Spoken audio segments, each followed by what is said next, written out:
والصلاة والسلام على سيدنا رسول الله وعلى آله وصحبه ومن والاه أما بعد. கண்ணியத்திற்குரிய அல்லாஹ் நல்லடியார்களே, அல்லாஹ் பல நபிமார்களுக்கு பல அற்புதங்களை வழங்கியிருந்தான்.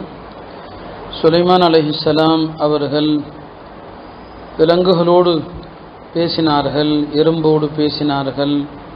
அல்லாஹ் அவர்களுக்கு பலவற்றை வசப்படுத்தியிருந்தான் என்பதையெல்லாம் நாம் அறிவோம்.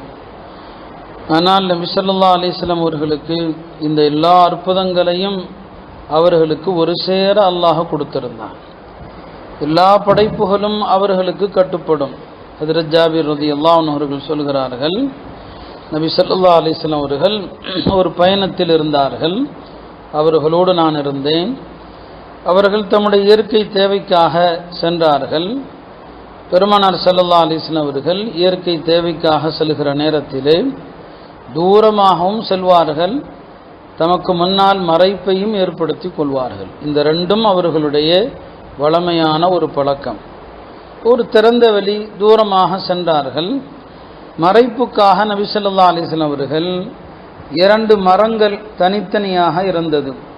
அவ்விரண்டு மரங்களை பார்த்து சொன்னார்கள், இன் காதி, எனக்கு கட்டுப்பட்டு வாருங்கள் என்று சொன்னான். அந்த 2 மரங்களும் ஒரு சேர, ஒரு ஒட்டகம் தன்னுடைய ஒட்டக ஓட்டிக்கு எப்படி கட்டுப்பட்டு வருமோ அவ்வாறே பெருமானார் அழைத்ததும் 2ம் வந்தது. நபி ஸல்லல்லாஹு அலைஹி வஸல்லம் அவர்கள் அந்த 2 மரங்களை மறைவாக வைத்து தன்னுடைய தேவையை முடித்தார்கள். தேவை முடிந்ததும் அவ்விரண்டுக்கும் உத்தரவிட்டார்கள், நீங்கள் இருவரும் உங்கள் இடத்திற்கே சென்று விடுங்கள். அவை 2ம் முன்பிருந்த அதே இடத்திற்கு சென்று விட்டன. இமாம் முஸ்லிம் அவர்கள் தம்முடைய சஹீஹ் நூலிலே இதை பதிவு செய்கிறான். ஆக நபி ஸல்லல்லாஹு அலைஹி வஸல்லம் அவர்களுக்கு உலகத்தில் உள்ள எல்லா படைப்புகளும் மரங்கள் உட்பட அனைத்தும் கட்டுப்படக்கூடியதாகவே அல்லாஹ் அவர்களை ஆக்கியிருந்தான். இவை அனைத்தினுடைய மொழிகளையும் அவர்களுக்கு அல்லாஹ் கற்றுக் கொடுத்திருந்தான். எனவேதான் உஹது மலை மீது அவர்கள் ஏறிய போது அந்த மலை பெருமானார் ஏறுகிற ஆனந்தத்தால் குலுங்கியது. நபி ஸல்லல்லாஹு அலைஹி வஸல்லம் அவர்கள் குலுங்கக்கூடிய மலையை பார்த்து சொன்னார்கள், உஸ்புத், நீ குலுங்க வேண்டாம், உன் மீது இருப்பதெல்லாம் ஒரு நபி இருக்கிறார்கள், ஒரு சித்தியக்கும் ஷஹீதும் இருக்கிறார்கள் என்று சொன்னார்கள். என்று சொன்னால் அந்த மலைக்கும் பெருமானாருடைய அந்த உரையை கேட்கக்கூடிய ஆற்றலை அல்லாஹ் கொடுத்திருந்தான். இப்படி உலகத்தில் உள்ள எல்லா படைப்புகளோடும் அவர்கள் உரையாட முடியும். நபி ஸல்லல்லாஹு அலைஹி வஸல்லம் அவர்களுடைய மஸ்ஜிதுன் நபவியிலே மெம்பர் செய்யப்படுவதற்கு முன்னால் ஒரு மரத்தூண், அந்த மரத்தூணிலே சாய்ந்து அவர்கள் பிரசங்கம் செய்வார்கள். பிறகு நபி ஸல்லல்லாஹு அலைஹி வஸல்லம் அவர்களுக்காக மதீனாவுடைய ஒரு காட்டு பகுதியினுடைய மரத்திலிருந்து அவர்களுக்கு மெம்பர் செய்யப்படுகிறது. அந்த மெம்பர் செய்து தயாராகி மஸ்ஜிதிலே வைக்கப்பட்டதுமே பெருமானார் ஸல்லல்லாஹு அலைஹி வஸல்லம் அவர்கள் மெம்பரில் ஏறி பிரசங்கம் செய்யவில்லை. அதற்குள் அங்கே ஒரு அழுகை சத்தம் கேட்கிறது. எல்லோரும் பார்க்கிறார்கள், இந்த அழுகை சத்தம் எங்கிருந்து வருகிறது? பார்த்தால் அந்த மரத்தூண் அழுகிறது. இதுவரை தம்மீது சாய்ந்த அல்லாஹுடைய தூதர் அவர்கள் இப்போது தம்மை விட்டுவிட்டு மெம்பரிலே ஏறி விடுவார்களே, பெருமானார் தம்மீது சாய்கிற ஒரு பாக்கியம் தம்மை விட்டு விலகி போகிறதே என்று அது அழுதது. பெருமானார் ஸல்லல்லாஹு அலைஹி வஸல்லம் அவர்கள் இந்த மரத்தூணை ஒரு குழந்தையை அழைப்பது போல அணைத்தார்கள்.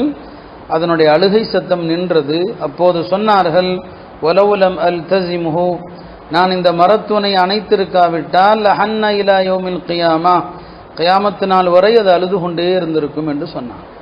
அப்போ மரங்கள், பாறைகள் எல்லாமே அவர்களுடைய உரையாடலை கேட்டது, அவர்களோடு பேசியது, தம்முடைய மனக்குமரலை அவர்களுக்கு வெளிப்படுத்தியது.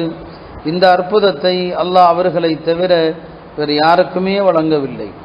எனவேதான் எல்லா படைப்புகளுடைய நேசராக அவர்கள் இருந்தாங்க. அவர்கள் செல்ல பிராணியாக வைத்திருந்த ஒட்டகம்தான் கஸ்வா. அவர்கள் நிறைய பிராணிகளையும் வளர்த்தார்கள்.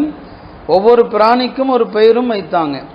அப்போ வீட்டிலே பிராணிகளை வளர்ப்பது, பெயர் வைப்பது, இதுவும் கூட அவர்களுடைய வழிமுறை. நபி ஸல்லல்லாஹு அலைஹி வஸல்லம் அவர்கள் இறந்த பிறகு இந்த கஸ்வா ஒட்டகம் எதையுமே சாப்பிட மறுத்து விட்டது. மக்கள் எதையோ சாப்பிட கொடுக்குறாங்க, தீனி கொடுக்குறாங்க, ஆனால் சாப்பிடலை. பெருமானார் இறந்த சில நாட்களில் சாப்பிடாமலேயே அந்த ஒட்டகமும் இறந்து விட்டது. இதுதான் இந்த உலகத்தில் உள்ள எல்லா படைப்புகளுக்கும் அவர்களுக்கும் உள்ள வித்தியாசம். மற்ற நபிமார்களுடைய அந்த அற்புதங்கள் அவர்களது காலத்தோடு முடிந்து விட்டன. நபி ஸல்லல்லாஹு அலைஹி வஸல்லம் அவர்களுக்கு வழங்கிய இந்த மார்க்கம், இந்த குர்ஆன், இவைகளெல்லாம் கியாமத் நாள் வரை நீடித்திருக்கிற அற்புதங்கள். எல்லாம் அல்லாஹ் பெருமானார் ஸல்லல்லாஹு அலைஹி வஸல்லம் அவர்களது மகத்துவத்தை அறிந்து அவர்களை நேசிக்கிற மக்களாக, பின்பற்றுகிற மக்களாக அல்லாஹ் நம்மை ஆக்கியருள்வானாக.